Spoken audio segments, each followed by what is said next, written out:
আল্লাহর পয়গম্বর তার বাড়িতে গেলেন, সাহাবাদেরকে ডাক দিয়ে বলল, আমার সাহাবারা, আব্দুল্লাহর জন্য পানি ব্যবস্থা করো, কাফন দাফনের ব্যবস্থা করো।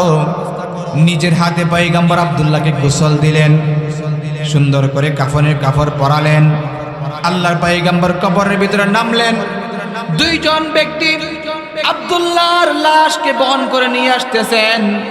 দূর থেকে একজন লোক দাঁড়িয়েছে কুফি বাতি হাতে নিয়ে, আরেকজন লোক কবরের ভিতরে দাঁড়িয়ে আছে চুপচাপ।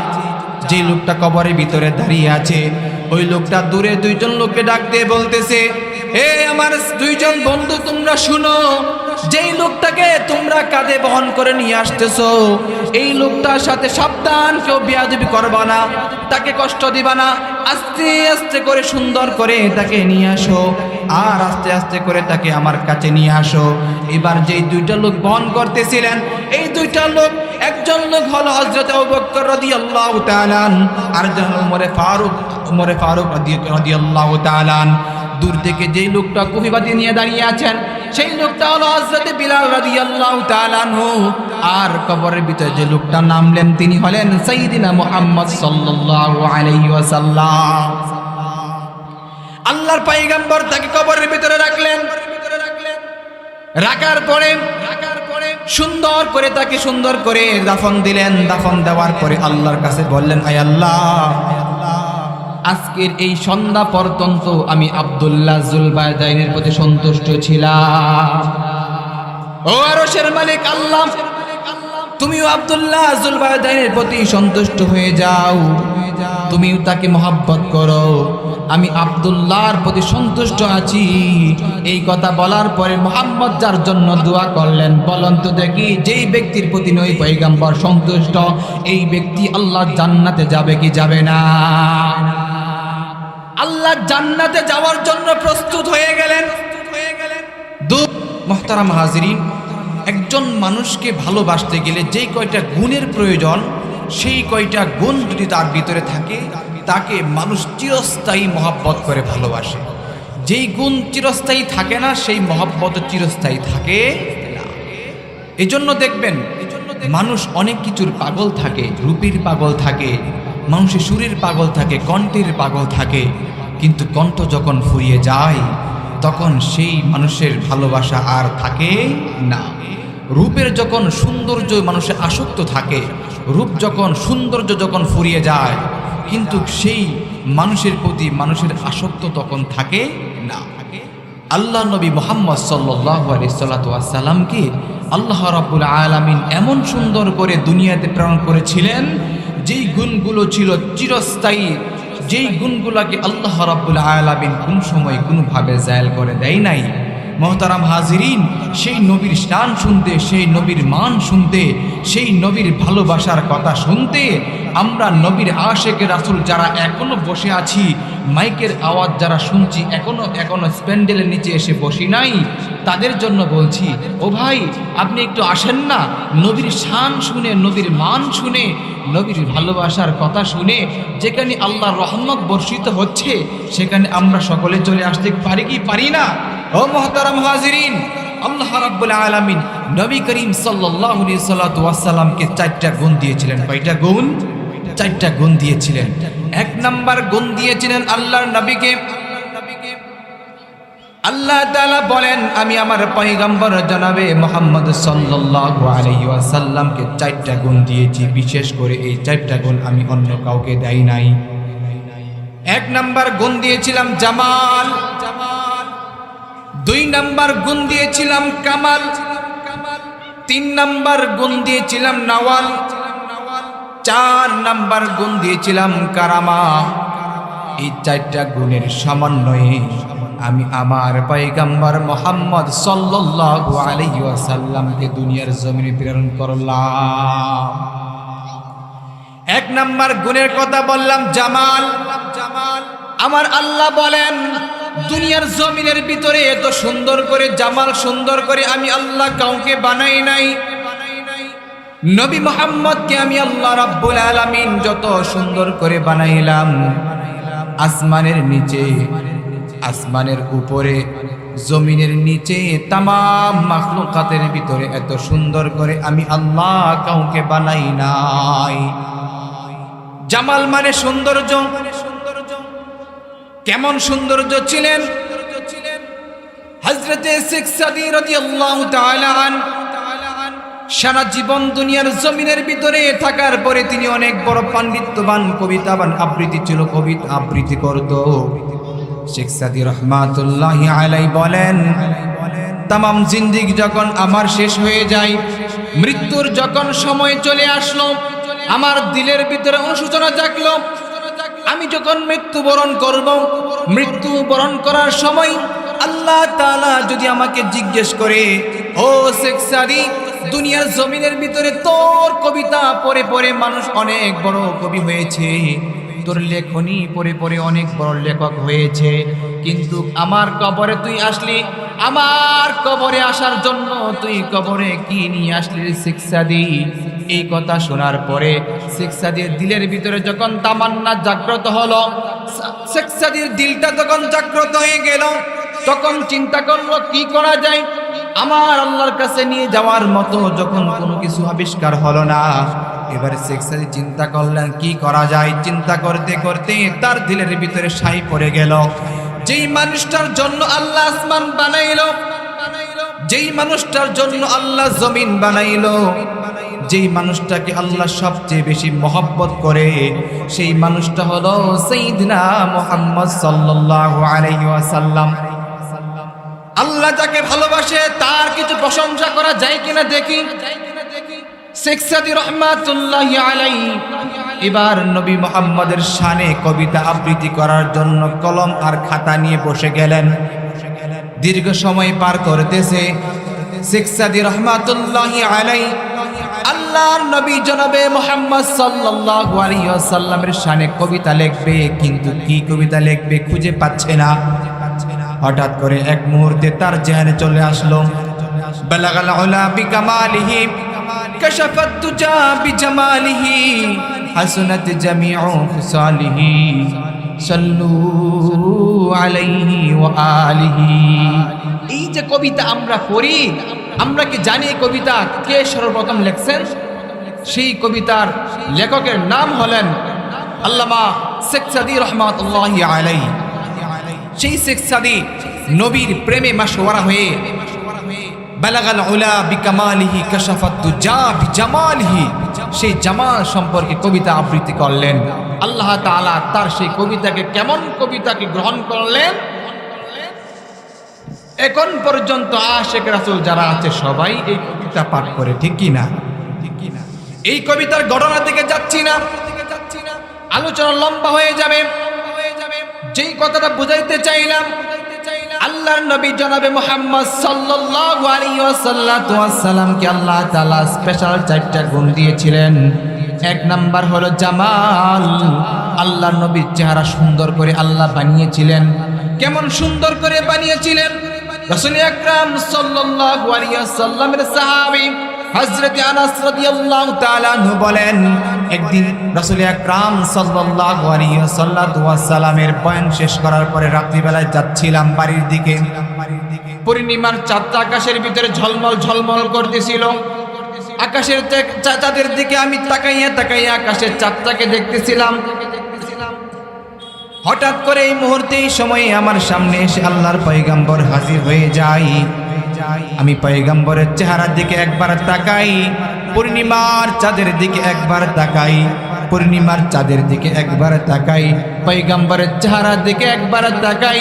তাকানোর পরে দেখলাম আকাশে যে ঝলমল করে পূর্ণিমার চাঁদ হয়েছে, ওই পূর্ণিমার চাঁদের আলোর চেয়ে আমার নবীর পয়গম্বরের চেহারা ঝলমল করতেছে। আল্লাহু আকবার। আনাস রাদিয়াল্লাহু তাআলা আনহু বললেন, আমি তখন কনফার্ম করতে পারতেছিলাম না কি সুন্দর আকাশের চাঁদ নাকি আমার পয়গম্বর। আল্লাহর পয়গম্বর তখন ডাক দিয়ে বললেন, পয়গম্বর তখন ডাক দিয়ে বললেন, আনাস রে, এখন পর্যন্ত কি তোর কি বিশ্বাস হয় না আকাশের পূর্ণিমার চাঁদের চেয়ে আমি আল্লাহ আমাকে সুন্দর করে বানাইছে? সুবহানাল্লাহ। হযরত আয়েশা সিদ্দিকা রাদিয়াল্লাহু তাআলা কেমন সাহাবী ছিলেন? নবীর সবচেয়ে প্রিয় সাহাবী, ঠিক কিনা? উম্মুল মুমিনিন হযরত আয়েশা রাদিয়াল্লাহু তাআলা আনহা বলেন, পয়গম্বর রাসূল সাল্লাল্লাহু আলাইহি সাল্লাম কেমন সুন্দর ছিলেন এই কথাটা বোঝানোর জন্য বলতেছেন। রাত্রিবেলায় একদিন ঘরের ভিতরে তিনি সুই সুতা দিয়ে কাজ করতেছিলেন। হঠাৎ করে অন্ধকার হয়ে গেল, আলোটা নিভে গেল, কিন্তু অন্ধকার হয়ে যাওয়ার কারণে সুইটা পড়ে গেছে, হাত থেকে খুঁজে পাচ্ছে না। কিছুক্ষণ সময় যেতে না যেতেই আল্লাহু আকবার, আল্লাহু আকবার, আল্লাহর পয়গম্বর ওই ঘরের ভিতরে প্রবেশ করলেন। যখন পয়গম্বর ঘরের ভিতরে প্রবেশ করলেন, সাথে সাথে ঘরটা আলোকিত হয়ে গেল। হযরত আয়েশা রাদিয়াল্লাহু তাআলা আনহা আল্লাহর পয়গম্বরের চেহারার জামালের দ্বারা, এই সৌন্দর্যের নূরের দ্বারা ওই ঘরের ভিতরে অন্ধকার দূরীভূত হয়ে গেল। আর তিনি সুইটাকে তখন কুড়াইয়া নিয়েছিলেন। এমন জামাল ছিল পয়গম্বর সাল্লাল্লাহু আলাইহি ওয়াসাল্লাম। মুহতারাম হাজিরিন, আরেকজন সাহাবী, তার নাম ছিল আব্দুল্লাহ যুলবারদাইন। আল্লাহর নবী মুহাম্মদ সাল্লাল্লাহু আলাইহি ওয়াসাল্লাম আব্দুল্লাহ যুলবারদাইনকে বড় মহব্বত করতেন, বড় ভালোবাসতেন। আব্দুল্লাহ যুলবারদাইন নামটা শুনছেন আপনারা? সাহাবার অনেক নাম শুনছেন, আব্দুল্লাহ যুলবারদাইন এই নামটা কি কখনো আপনারা আগে শুনেছেন? কথা বলেন, শুনছেন আপনারা? আব্দুল্লাহ যুলবারদাইন একটা চমৎকার নাম, তার নাম ছিল আব্দুল উজ্জা। আল্লাহর পয়গম্বর তার নাম রাখলেন আব্দুল্লাহ। এই ঘটনা আপনার সামনে শোনাই কেমন করে সেই আব্দুল্লাহর নামটা আব্দুল্লাহ যুলবারদাইন হয়ে গেল। মক্কার ভিতরে আল্লাহর পয়গম্বর জীবন যাপন করতেছেন, কালিমার দাওয়াত দেওয়ার জন্য মানুষের কাছে যায়। মানুষ কালিমার দাওয়াত নেওয়ার জন্য কিছু মানুষ প্রস্তুত আর কিছু মানুষ অপ্রস্তুত।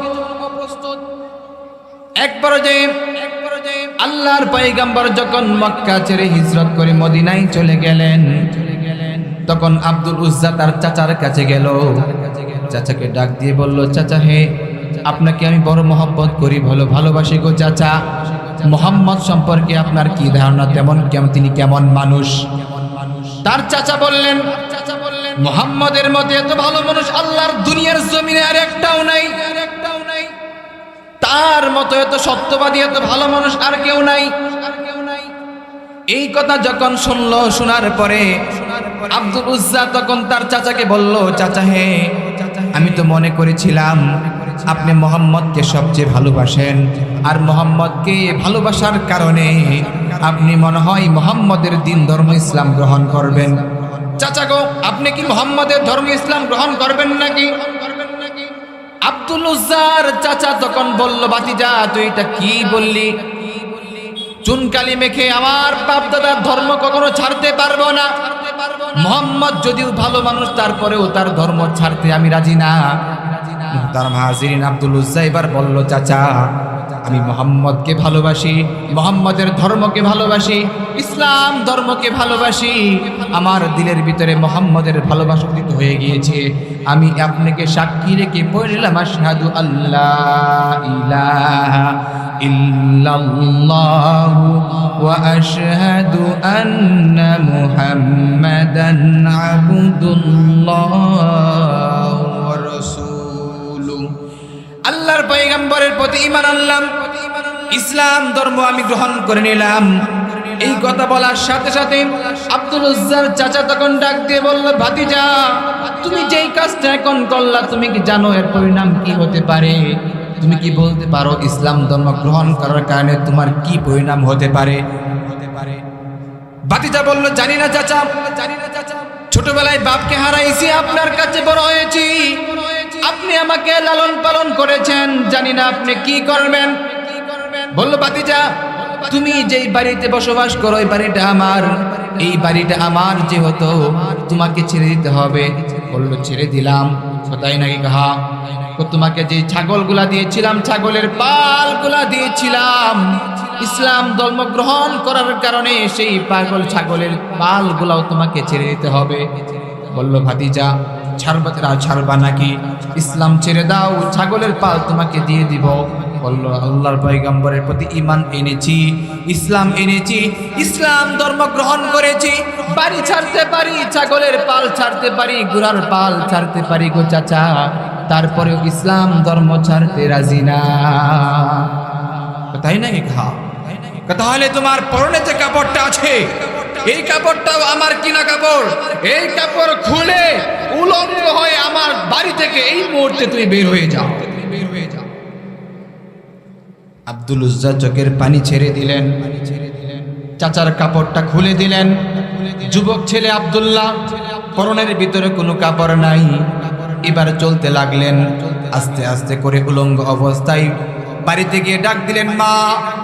দৌড় দিয়ে ঘর থেকে বের হয়ে আসলেন।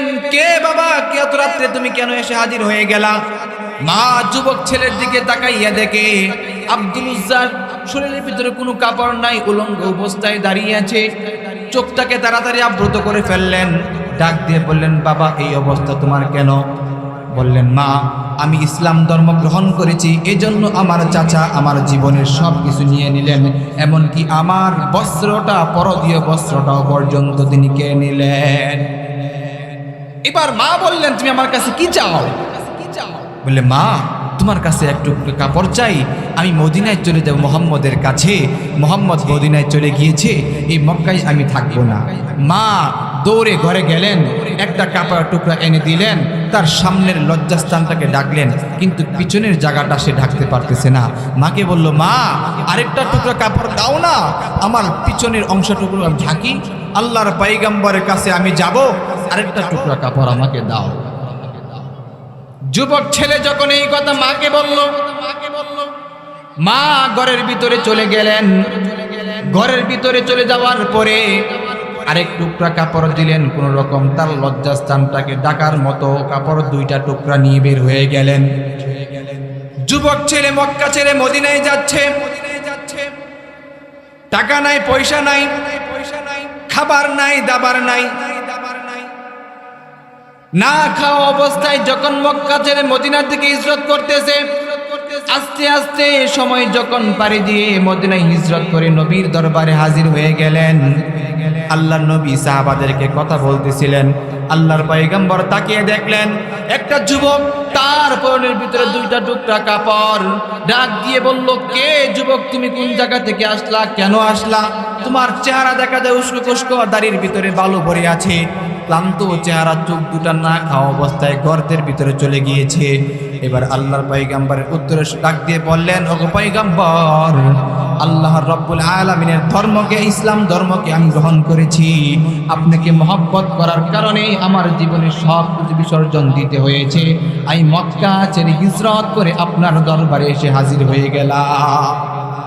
কি নাম তোমার? নাম হলো আব্দুল উজ্জা। না, নবীজি বললেন আজকে থেকে তোমার নাম আব্দুল উজ্জা না, আজকে থেকে তোমার নাম হলো আব্দুল্লাহ, আজকে থেকে তোমার নাম হলো আব্দুল্লাহ। আসহাবে সুফফার সাথীদেরকে ডাক দিয়ে বললেন ও আসহাবে সুফফার সাথীরা শোনো, আব্দুল্লাহ এসেছে মক্কা ছেড়ে, ইসলাম ধর্ম গ্রহণ করেছে। ইসলাম ধর্ম গ্রহণ করার কারণে তার জীবনের সব কিছু ত্যাগ তিতিক্ষা করেছে, সব কিছু হারাইতে হয়েছে ইসলাম ধর্মের কারণে, সব কিছু ছেড়ে ইসলাম ধর্ম গ্রহণ করেছে। আব্দুল্লাহকে আসহাবে সুফফার ভিতরে কোরআন শিক্ষার জন্য নিয়ে যাওয়া হলো। আসহাবে সুফফার ভিতরে কোরআন শিখতেছে আব্দুল্লাহ।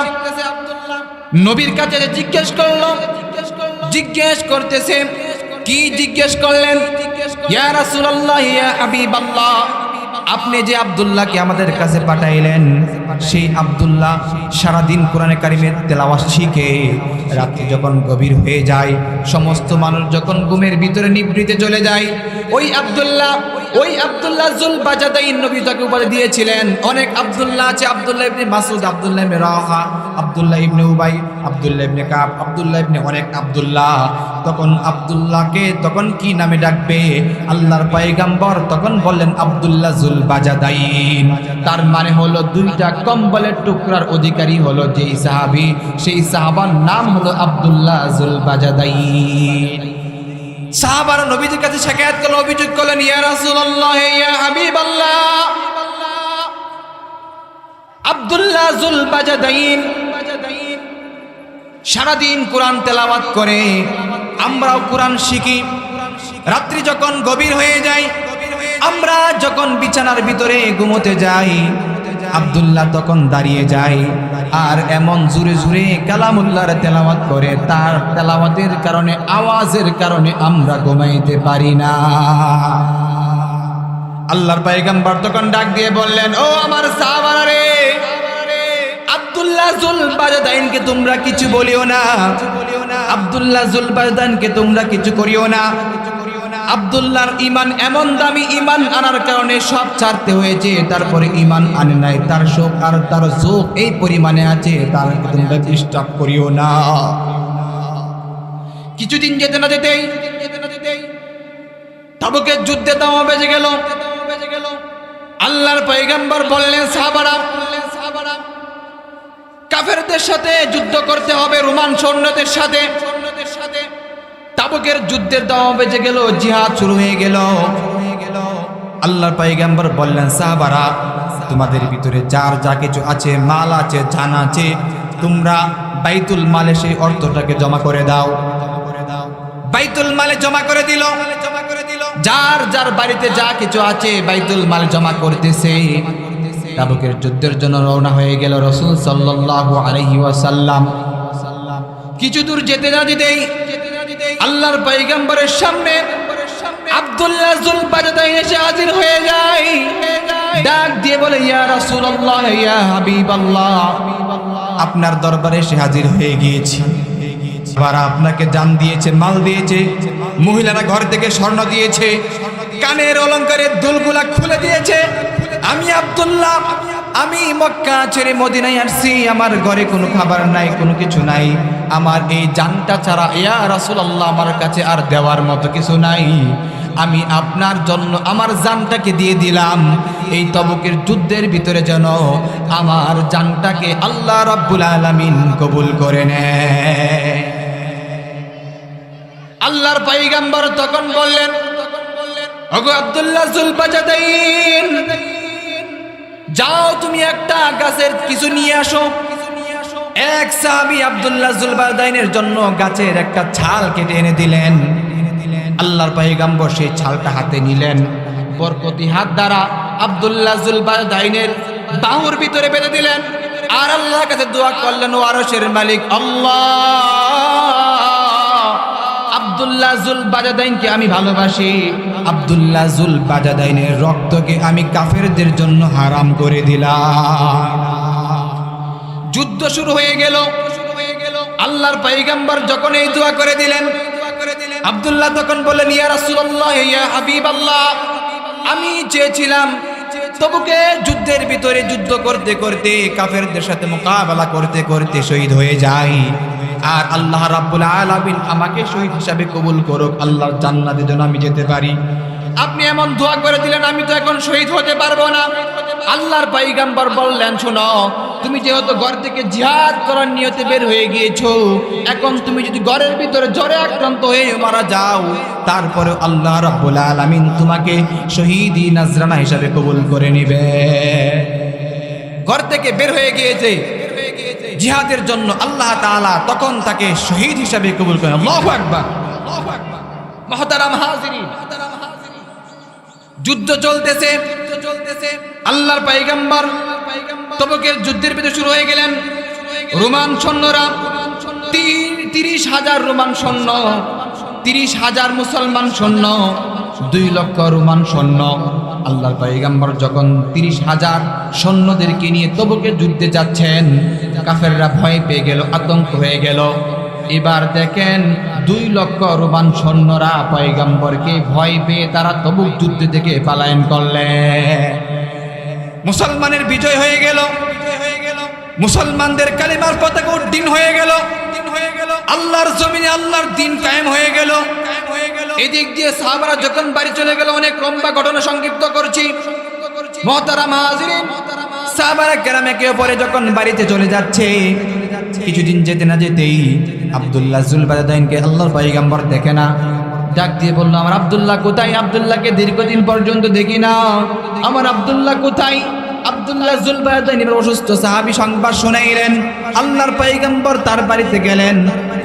কিছুদিন পরেই আল্লাহর পয়গম্বর যখন দেখতে পেলেন তার অসুস্থ, তার জন্য দোয়া করে চলে আসলেন এবং সেই আব্দুল্লাহ যুলবায়দাইনি সেই জ্বরে আক্রান্ত হয়ে মারা যায়।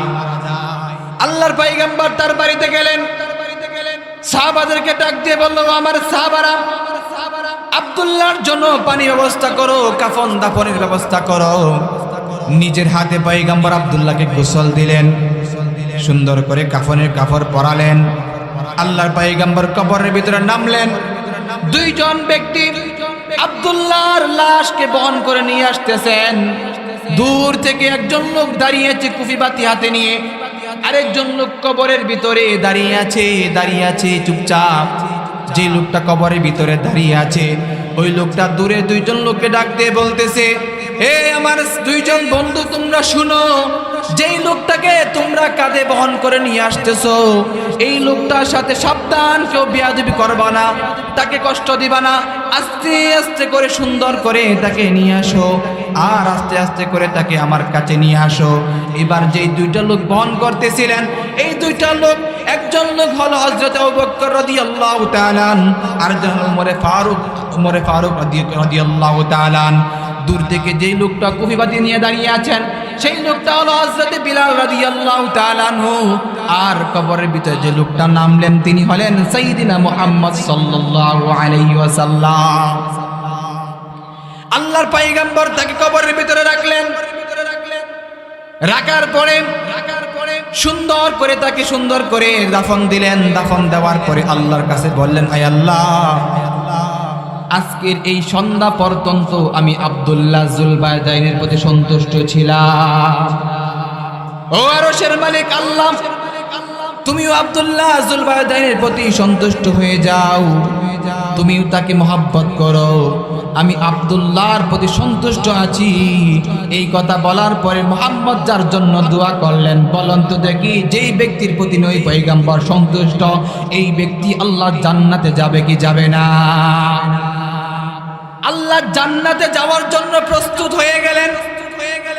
দূর থেকে দাঁড়িয়ে দাঁড়িয়ে দেখতেছিলেন জলিল কদর সাহাবী হযরত ইবনে আব্বাস রাদিয়াল্লাহু তাআলা আনহু, আব্দুল্লাহ ইবনে আব্বাস রাদিয়াল্লাহু তাআলা আনহু দূর থেকে দাঁড়িয়ে দাঁড়িয়ে দেখতেছিলেন। তিনি বর্ণনা করেন, আজকের এই কবরটা যদি আব্দুল্লাহ যুলবায়দাইনের না হয়ে আমি আব্দুল্লাহ ইবনে আব্বাসের হতো তাহলে কতই না সৌভাগ্যবান হতো। আমার কবরটা যদি পয়গম্বর নিজের হাতে আমাকে দিতেন। এমন মহব্বত করেছিলেন আব্দুল্লাহ যুলবায়দাইন সাল্লাল্লাহু আলাইহি ওয়াসাল্লামকে, নিজের জীবন দিলেন, নিজের জানটা পর্যন্ত আল্লাহর রাস্তায় বিলিয়ে দিলেন। তাবুকের যুদ্ধে গেলেন, নিজের জান ছাড়লেন, নিজের মাল ছাড়লেন, বাড়ি ছাড়লেন, গাড়ি ছাড়লেন, সব কিছু ছাড়লেন ইসলামের জন্য, ইমানের জন্য সব কিছু ছাড়লেন। ও মুসলমান, আজকে যদি আমাদের জন্য সামনে দিন আসে ইসলামের জন্য, ইমানের জন্য, ইসলামের জন্য, ইমানের জন্য আমরা জান দিতে তৈয়ার আছি ইনশাআল্লাহ। মুহতারাম হাজিরিন, আরেকজন ছোট্ট সাহাবী, সেই ছোট্ট সাহাবীর নাম ছিল তালহা ইবনে বারা রাদিয়াল্লাহু তাআলা আনহু। নাম শুনছেননি? তালহা ইবনে বারা রাদিয়াল্লাহু তাআলা আনহু রাসূল আকরাম সাল্লাল্লাহু আলাইহি ওয়াসাল্লামের ছোট্ট সাহাবী বারা রাদিয়াল্লাহু তাআলা আনহু আল্লাহর পয়গম্বরের দরবারে আসলেন কথা শোনার জন্য। কথা শুনতেছেন, নবী করিম সাল্লাল্লাহু আলাইহি ওয়াসাল্লাম কথা বলতেছেন, সাহাবায়ে কেরাম কথা শুনতেছেন। নবী বললেন, আমার কথা যে মানবে, আমার কথা যে মানবে তার জন্য জান্নাত ওয়াজিব, আর আমি যেগুলা নিষেধ করেছি সেইগুলা যে ছাড়বে তার জন্য জান্নাত ওয়াজিব। সবাই চলে গেলেন। ছোট্ট সাহাবী তালহা বসে আছে, নবীর কাছে দাঁড়িয়ে আছে। নবীর কাছে বসে বসে রইলেন, চুপ করে রইলেন। সবাই চলে গেছে। তালহাকে ডাক দিয়ে বললেন, কি গো বাবা, তুমি যাও না কেন? কি নাম তোমার? ছোট্ট ছেলে বলে, আমার নাম তালহা। তুমি কি বারার ছেলে নাকি? হ্যাঁ, আমি বারার ছেলে। তাহলে বসে আছো কেন? সবাই তো চলে গেছে, তুমিও চলে যাও। ইয়া রাসূলুল্লাহ, ইয়া হাবিবাল্লাহ, আপনি বলেছেন আপনার কথা যেই ব্যক্তি মানবে সেই ব্যক্তির জন্য জান্নাত। আমি ছোট মানুষ, জানি না বাড়িতে চলে গেলে আগামী কালকে আবার এসে আপনার কাছে আপনার কথা শুনে মানতে পারি কিনা আমার জানা নাই, কিন্তু আপনি আমাকে এমন একটা ওসিয়ত করেন, এমন একটা কথা বলেন যেই কথাটা আমি মানবো আর মানার কারণে আমার জন্য জান্নাত ওয়াজিব হয়ে যায়। মুসলমান বন্ধুরা রে আমার, তালহা ইবনে বারা রাদিয়াল্লাহু তাআলা এই কথা যখন বলল, আল্লাহর পয়গম্বর অবাক হয়ে গেলেন। ছোট্ট ছেলে কথা বলল, কত বড়। তাকাইয়া দেখে সামনে দেখা যায় তার বাবা ওই যে দাঁড়িয়ে আছে। এবার তার ছেলেকে বলল, গো তালহা, তুমি যাও তোমার বাবার গর্দানটা, এই যে তোমার খন্দক দেওয়া যায়, খন্দক দিয়ে তোমার বাবার কল্লাটা নিয়ে আসো।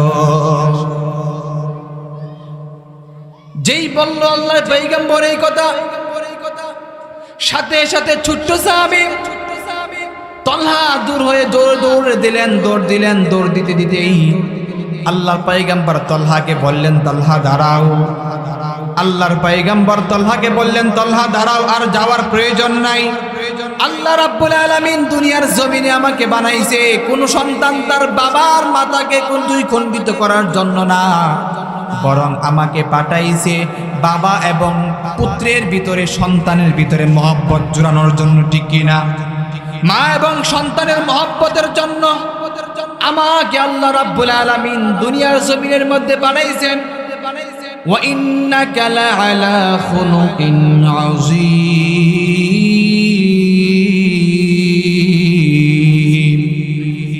উত্তম চরিত্রের অধিকারী করে আল্লাহ আমাকে দুনিয়ার জমিনে পাঠাইছে তোমাদের জন্য। কি বললেন আল্লাহ? আল্লাহ বললেন, ওয়া মা আরসালনাকা ইল্লা রাহমাতাল লিল আলামিন, আমাকে আল্লাহ রাব্বুল আলামিন দুনিয়ার জমিনের মানুষের জন্য রাহমাতাল লিল আলামিন করে বানাইছে। কোন বাবার মাথাকে কাটার জন্য সন্তানকে আদেশ করার নয়, আমার কাছে ফিরে আস। আল্লাহর পয়গম্বর বলেন, তালহা রে, তুই তো দুইটা কথা আমার মেনে গেলে মানে ফেললি। নবীজির কথা যে মানবে তার জন্য জান্নাত, ঠিক কিনা? আমি বলেছিলাম তোমার বাবার কল্যাণ আনার জন্য যাওয়ার জন্য, সাথে তুমি চলে গেলা। আবার বললাম রুকু, দাঁড়িয়ে যাও, উমকুস সাথে দাঁড়িয়ে গেলা, আবার ফিরে আসলা। একটা কথা মানলা, দুইটা কথা মানলা। আল্লাহ রাব্বুল আলামিন তোমার এই কথা মানার যারা, আল্লাহ রাব্বুল আলামিন তোমার জন্য জান্নাত ওয়াজিব করে দিয়েছে। মুসলমান বন্ধুরা রে আমার, কিছুদিন পরে এই ছোট্ট ছেলেরা আসে না। আল্লাহর পয়গম্বর জিজ্ঞেস করলেন, বারা, তোমার তালহা কোথায়? দীর্ঘদিন পর্যন্ত দেখে আসে না। এবার ডাক দিয়ে বললেন, আমার বারা, এই তালহা ছোট্ট ছেলেটা অসুস্থ হয়ে জ্বরে আক্রান্ত হয়ে বিছানার ভিতরে দীর্ঘদিন পর্যন্ত আছে। দীর্ঘদিন পর্যন্ত বিছানার ভিতরে আছে। আল্লাহর পয়গম্বর গেলেন তাকে দেখার জন্য, তার জন্য দোয়া করলেন। বললেন, তালহা ইবনে তালহা রে, বারাকে ডাক দিয়ে বললেন, ও বারা, তোমার ছেলে যেই জ্বরে আক্রান্ত হয়েছে যদি দুনিয়ার জমিনের ভিতরে না থাকে, তাহলে আমাকে বলবা, আমি নিজেই তালহার জন্য এসে তাকে গোসল দিব, আর তাকে নিজের হাতে কাফন দাফন দিব, তাকে নিজের জানাজা আমি নিজে পড়াইয়া দিব। আল্লাহর পয়গম্বর যেই ছোট্ট সাহাবীর জন্য এত সুন্দর সুসংবাদ দিলেন, সেই ছোট্ট সাহাবীকে আল্লাহর পয়গম্বর এত ভালোবেসেছেন, এত মহব্বত করেছেন। এই মহব্বত করার পরে কিছুদিন পরে আল্লাহর পয়গম্বরের ছোট্ট সাহাবী দুনিয়া থেকে ইন্তেকাল করলেন। আল্লাহর পয়গম্বরকে খবর জানানো হয় নাই। আল্লাহর পয়গম্বর এবার বললেন, আমার তালহার কি অবস্থা? বারা বললেন, ইয়া রাসূলুল্লাহ, আপনার তালহা কিছুদিন পূর্বেই তো দুনিয়া থেকে বিদায় নিয়ে চলে গেছে। ডাক দিয়ে বলো, কি বলো? আমার এত বড় আশেক রাসূল, যাকে আমি এত মহব্বত করতাম, এত ভালোবাসতাম, তোমাকে না বলেছিলাম যদি আমার এই আশেক রাসূল মারা যায় আমাকে খবর দিবা, কিন্তু কেন তুমি খবর দিলা না? এবার বললেন, ওগো পয়গম্বর, আপনার সেই আশেক রাসূলই তো আমাকে না নিষেধ করেছেন আপনাকে খবর না দেওয়ার জন্য। কেন না দেওয়ার জন্য খবর দিলেন? ইয়া রাসূলুল্লাহ, ইয়া হাবিবাল্লাহ, আমার সন্তান আমাকে বলল যদি আমি দিনের বেলায় মারা যাই আমার পয়গম্বরকে জানাইবা, রাত্রের বেলায় মারা গেলে আমার পয়গম্বরকে জানাইও না। আমার পয়গম্বর রাত্রে বেলায় যখন আমার সবার খবর, আমার মৃত্যুর খবর শুনবে, আমার পয়গম্বর যখন পাগলের মতো ছুটে আসা শুরু করবে, মক্কার কাফেররা রাত্রের অন্ধকারে আমার পয়গম্বরের উপর আক্রমণ করতে পারে, আমার পয়গম্বরের কষ্ট হবে আমি তলহার কারণে। ওগো আমার বাবা, এজন্য রাত্রি বেলায় আমার নবী যদি আমি যদি মারা যাই আমার নবীকে জানায়েন না। আল্লাহু আকবার। দেখছেন কি ভালোবাসা। নবী গো, আপনার সেই ছোট্ট সাহাবী আমাকে বলল যদি আমি মারা যাই তাহলে এই রাত্রিবেলায় আপনাকে না জানানোর জন্য, এই জন্য রাত্রিবেলায় আপনাকে জানাই নাই। মুহতারাম হাজিরিন, এই জন্য রাসূল যখন শুনলেন আবার আসলেন, তলহার জন্য দোয়া করলেন। নবীর প্রতি ছোট্ট সাহাবীর ভালোবাসা কেমন ছিল যে নবীর কষ্ট হবে, মক্কার কাফেররা নবীর উপর আক্রমণ করবে, এজন্য যেন নবীর কষ্ট না হয়ে যায়, সেজন্য রাত্রের বেলায় নবী যেন আমার বাসায় না আসে। দিনের বেলা যদি মারা যায় নবীকে বলবেন তিনি যেন এসে আমার জানাজা পড়ায় দেয়, আর নাই থাক নবীর জানাজা আমার দরকার নাই। এই জন্য নবীর ভালোবাসা অন্তরে থাকলে, নবীর প্রেম মহব্বত অন্তরে থাকলে, নবীর কারণে, এই নবীর ভালোবাসার কারণে দুনিয়ার বাংলার জমিনে মৃত্যু হতে পারে, মৃত্যুর সাথে সাথে কবরে চলে যাবে, ওই বান্দার কবরটা রাসূল আকরাম সাল্লাল্লাহু আলাইহি ওয়াসাল্লামের সাথে ডাইরেক্ট সম্পর্ক হয়ে যায়। সুবহানাল্লাহ, মহব্বত। নবীজি বললেন, এই জন্য যেই ব্যক্তি আমাকে ততক্ষণ পর্যন্ত পরিপূর্ণ মুমিন হতে পারবা না যতক্ষণ পর্যন্ত তোমরা পরিপূর্ণ আমাকে নিজের সব জান এবং মাল থেকে বেশি মহব্বত না করবা। বক্তা চলে এসেছে, আমার প্রিয় ভাই মুফতি ইয়াসিন আকন্দ গাজীপুরি সাহেব। আর আলোচনার সামনে যাব না, সর্বশেষ একটা কথা বলে যাই।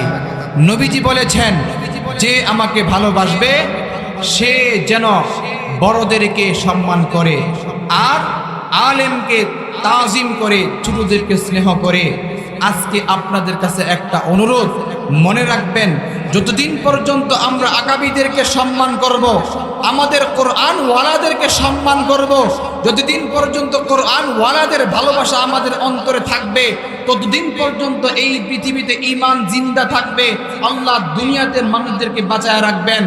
আর ঈমান জিন্দা রাখার জন্য সবচেয়ে বড় মার্কাজের নাম হলো প্রত্যেকটা মাদ্রাসা।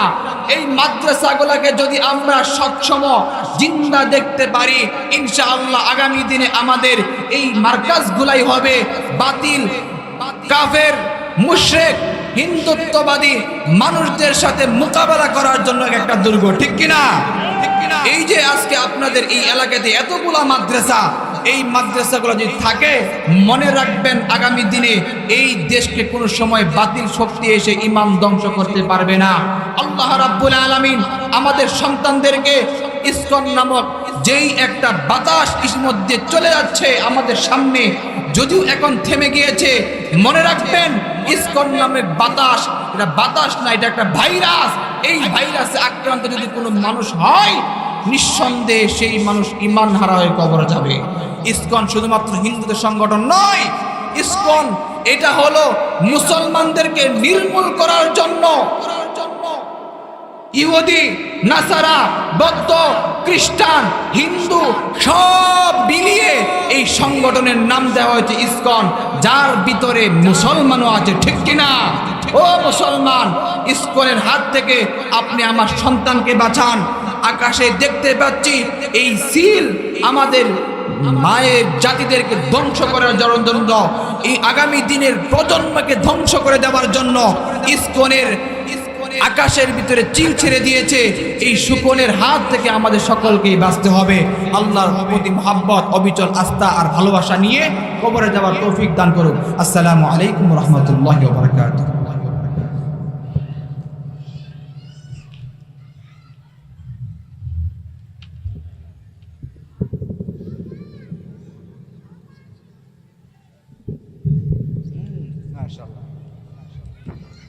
Alhamdulillah, alhamdulillah. Syukur untuk sini. Jahiliyah Quran Madrasah Boeking Kana Kutubi